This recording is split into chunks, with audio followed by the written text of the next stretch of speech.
All right, guys. So this, like I was saying, you're gonna take your ECU. It's gonna slide up in here. You're gonna take your smaller bolts that held your stock ECU on.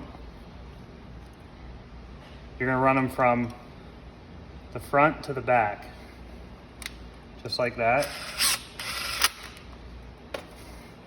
You're gonna take your other one and do the same thing.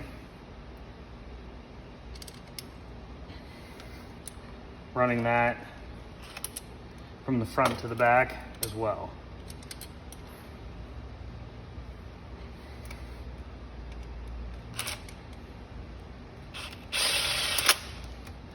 Oh, once you have that in there, you can see how nice and secure it keeps it, holds your relays and everything. You can put a zip tie on there if you'd like, keep it from falling off.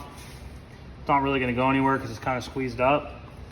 You're just gonna go ahead and put these back on. Get your 10 millimeters.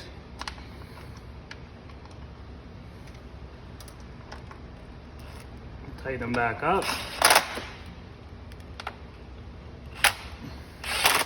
And your ECU, plug back in. Hear that click, and you're ready to go. You're good to go.